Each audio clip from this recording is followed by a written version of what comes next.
প্রিয় দর্শক, আগামী 13ই জুন মাননীয় প্রধানমন্ত্রী জনাব তারেক রহমান কক্সবাজার আগমন করবেন। এই দিন ওনার বেশ কিছু কর্মসূচি রয়েছে। কর্মসূচির মধ্যে উল্লেখযোগ্য যে খাল খননের বিষয়টা উল্লেখ করা হয়েছে, সেই খালটি হচ্ছে কক্সবাজার সদরের পিএমখালী এলাকায় অবস্থিত। এই খাল সম্পর্কে যিনি ছোটবেলা থেকে জানতেন, তৎকালীন শহীদ প্রেসিডেন্ট জিয়াউর রহমান কোন জায়গায় সেই খালটি খনন করেছিলেন, সেই দৃশ্যটা নিজের চোখে দেখেছিলেন। দীর্ঘ বছর পরেও তিনি স্মৃতিচারণ করার আগ্রহ আমাদেরকে দেখিয়েছেন। সেই আগ্রহ এবং তার অনুভূতি বর্তমান যে খাল খননের উদ্যোগ নেওয়া হয়েছে মাননীয় প্রধানমন্ত্রীর নেতৃত্বে, সেই বিষয়গুলো আমরা তার মুখ থেকে শুনব। প্রিয় দর্শক, আপনারা শুনুন। আমি এখন আছি রেডিয়েন্ট ফিশ ওয়ার্ল্ডের পাশে পিএমকে বেকারি হাউসের সম্মানিত মালিক জনাব মেহের আলী ভাই আমাদেরকে খাল খনন বিষয় সম্পর্কে আপনি কি দেখেছিলেন বিগত দীর্ঘ বছর আগে শহীদ প্রেসিডেন্ট জিয়াউর রহমান যে খাল খনন করেছিলেন, সেই খালের দৃশ্য এবং বর্তমান খালের অবস্থা পর্যবেক্ষণে আপনার দৃষ্টিতে কীরকম, সেই বিষয়গুলো দয়া করে আমাদেরকে একটু বলেন। আসসালামু আলাইকুম ওয়া রাহমাতুল্লাহি ওয়া বারাকাতুহু। শহীদ রাষ্ট্রপতি জিয়াউর রহমান 1980, 82 হতে পারে, আমার স্পষ্ট জানা নাই।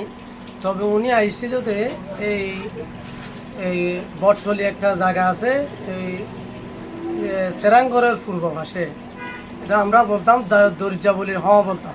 এখানে এখন ব্রিজ হয়েছে, ওখানে একটা মাননীয় শহীদ জিয়াউর রহমান আইসা নিজেই ইয়া করার পরে মানুষজন জমা করছে। তিনি ওখানে আসাতে আমরা যখন শুনছি, তখন আমার বয়স 11-12 বছর হতে পারে। আমরা দৌড় মারিয়া, আমার বাড়ি হলো আপনার পিএমখালী মৌসানিয়াভাড়া এলাকা। তখন আমি যখন আসতে বলছে, আমরা দৌড় মারিয়া এখানে আসলাম। দেখছি যে হাল দিয়া উনি হাল খনন করছিল নিজে, ওখান থেকে একটা গিয়া নাকি স্ট্রিট করছে গিয়া দিয়া, ওই বাঁশের একটা গিয়া করিয়া একটা গিয়া করছিল, ওখানে উঠছে। আমরা দেখলাম।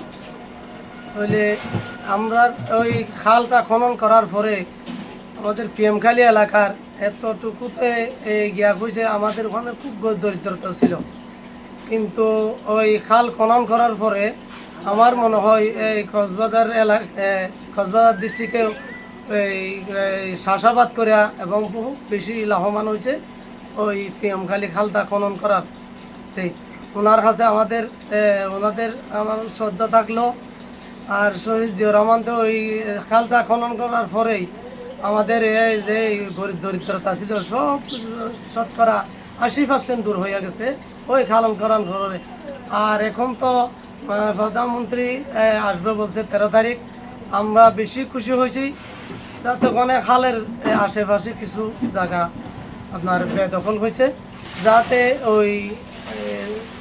ওইটা দখল মুক্ত করার পরে যদি আপনার প্রধানমন্ত্রী এটা শেষ করে, আমরা অসংখ্য ধন্যবাদ জানাচ্ছি আসার সাথে। আর খালটা যে বেদখল হয়েছে, এই বেদখলটা যদি সে সরে যায়, আমাদের ওখানে আরও উন্নতি হবে। আমি ওনার জিয়াউর রহমান যে সময় আইসা ওখানে কথাবার্তা বইলা চলে যাচ্ছে, হেলিকপ্টার উপরে চলে গেছে, তখন দেখলাম একটা ওই পুলিশের একটা টুপি ওখানে জমিনে ভরে গেছে।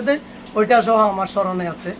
কিন্তু ওইটা আমার এসেও মনে করছে যে আমাদের যে উপকার করছে এই পিএমখালী এলাকায়, মনে হয় অন্য আরও কোনো জায়গায় করছে কিনা আমার ইয়া নাই।